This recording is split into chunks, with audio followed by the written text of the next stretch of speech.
Pues como habíamos prometido la semana pasada, habíamos dejado pendiente hablar todavía algunas cositas relacionadas con la figura de María Magdalena.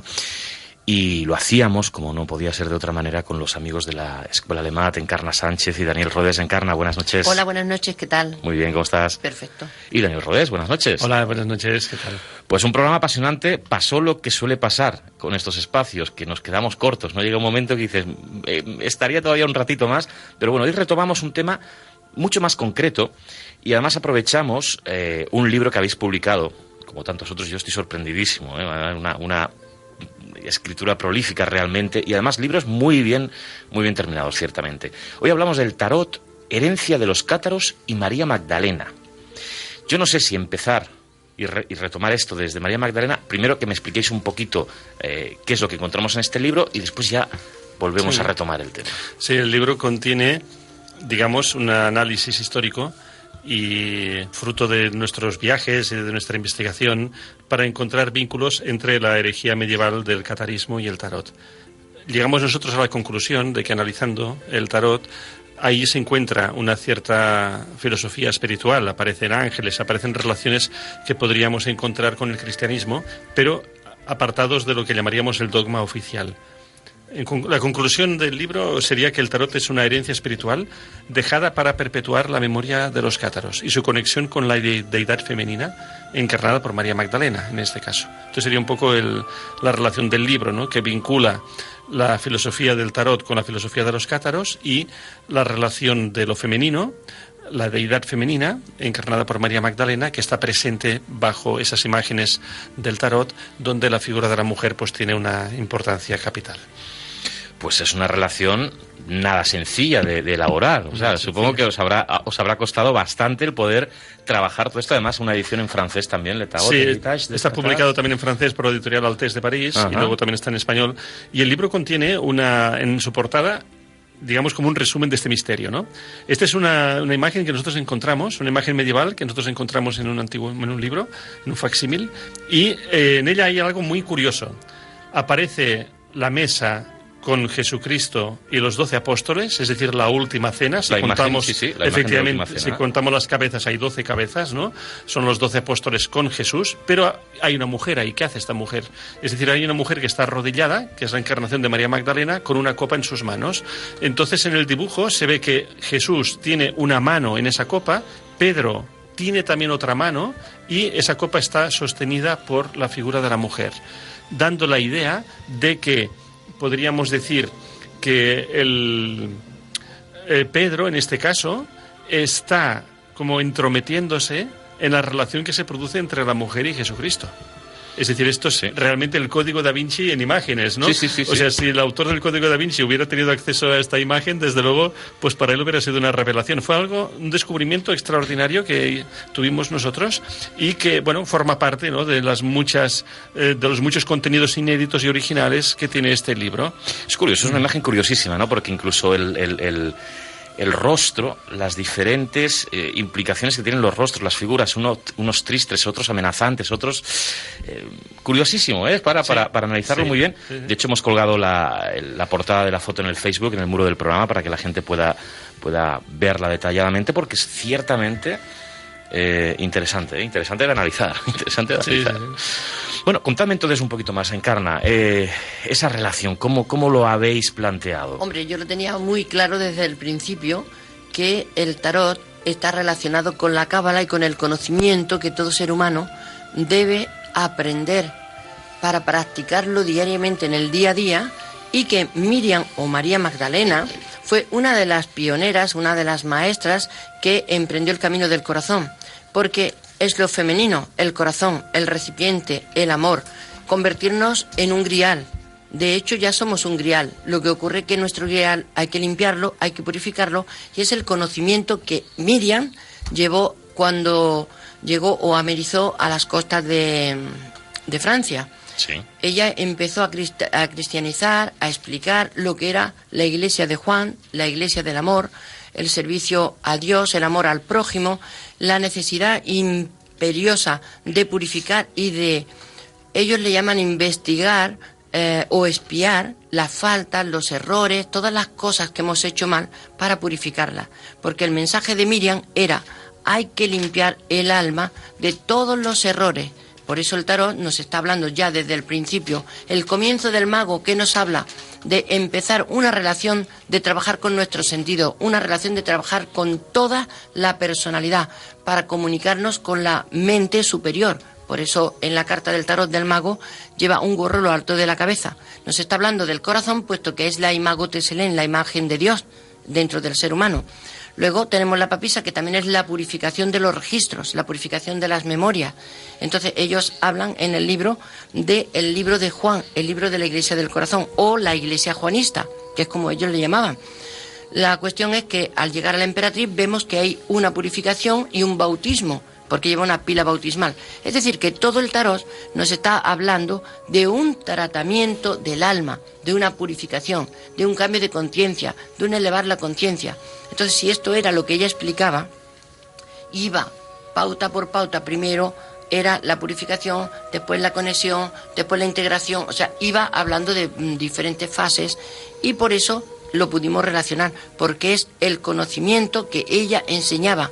Tuvimos a un monje dominico que nos enseñó las pruebas y testimonios históricos de su investigación, donde explicaba qué es lo que hacía Miriam o María Magdalena allí en Francia.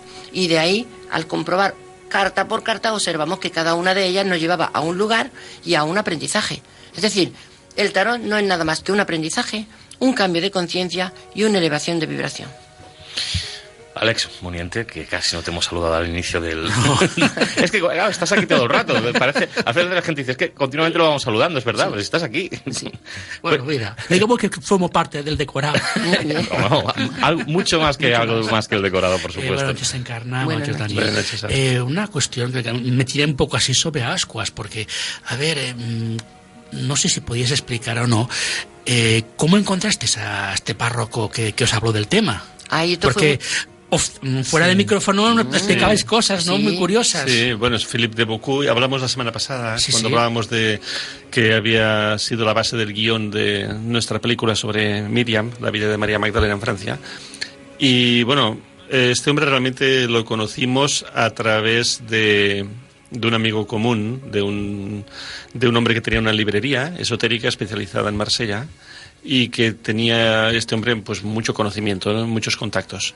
Lamentablemente después, con el tiempo, el hombre tuvo que cerrar la librería y ahora ya no existe, pero fue a través de ese contacto, ¿no?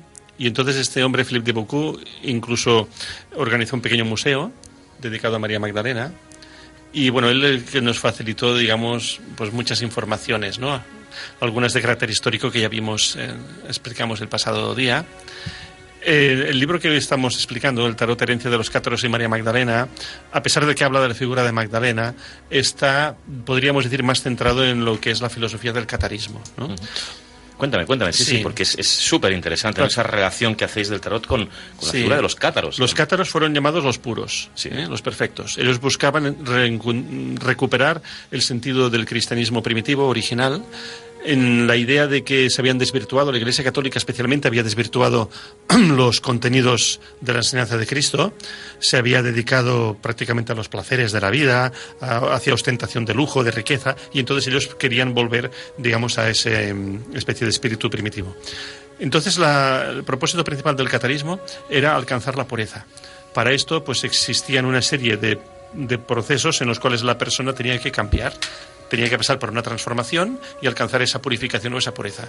Es decir, no bastaba con creer, había que realizar una práctica, había que realizar un ejercicio interior de cambio, de transformación. El objetivo final era la purificación. Uh-huh.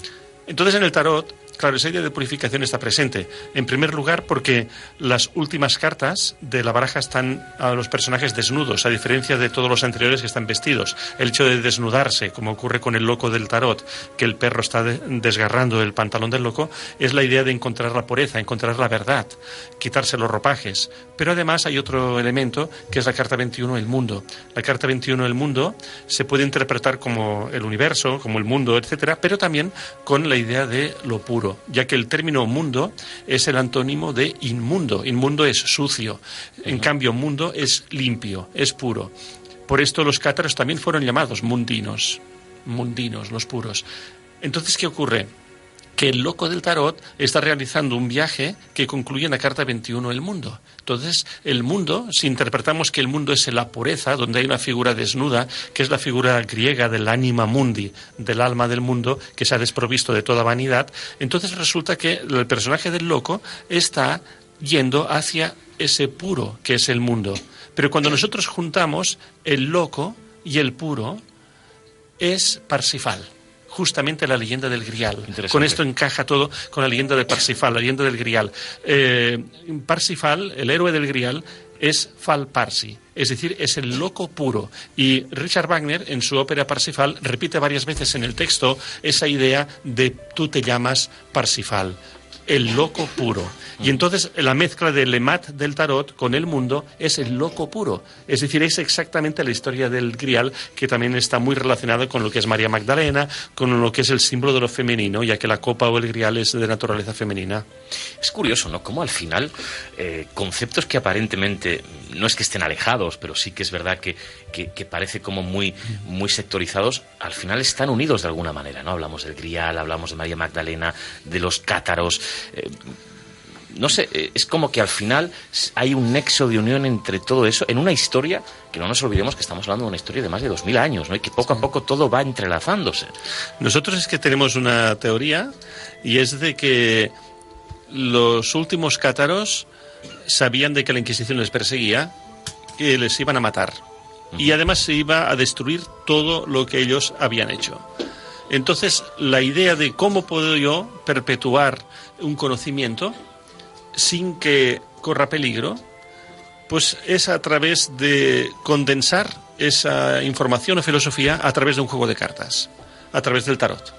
Es decir, el tarot es un juego de cartas, en realidad, pero es mucho más, evidentemente, que un juego de cartas. Pero surge en un momento en el que los juegos de naipes ya existen en Europa, porque los juegos de naipes fueron traídos desde Oriente por Marco Polo en el siglo XIII. Entonces resulta que adquirieron tal popularidad, los juegos de naipes en Europa adquirieron tal fama que alertaron a las autoridades, ¿no? Porque decían, bien, ahora la gente se va a gastar el dinero en los juegos de naipes. Entonces, claro, una cosa que es muy popular, si el tarot aparece vestido, disfrazado, bajo un juego de naipes, es como una forma de disimular que es un juego más. Claro. Pero claro, no es un juego más. Entonces, para nosotros, el tarot es un juego de cartas por el hecho de estar disfrazado para poder sortear a la Inquisición. Y lo consiguió, ¿no? Lo consiguió porque ha llegado hasta nuestros días, a pesar de todos los intentos de la Inquisición de destruirlo, ¿no? Porque históricamente pues se ha sabido que en determinadas épocas pues ha sido perseguido, ha sido quemado, prohibido, y todavía hoy día la Iglesia Católica tiene prohibido al tarot. Curiosamente, no por superstición, sino por herejía. Por herejía. El tarot, la Iglesia condenó al tarot por considerar que era un conocimiento herético, curiosamente. Qué curioso, ¿no? Que sí. No es por el tema que sí. todos pensaríamos, ¿no? En esa prohibición está contenida el reconocimiento de que hay una filosofía dentro del tarot. Porque si no, la prohibición hubiera sido, no, esto es cosa de magia, de brujería, de superstición, ¿no? Pero la condena fue por ser conocimiento herético. Pues conocimientos que estamos descubriendo esta noche con Daniel Rodés y con Encarna Sánchez.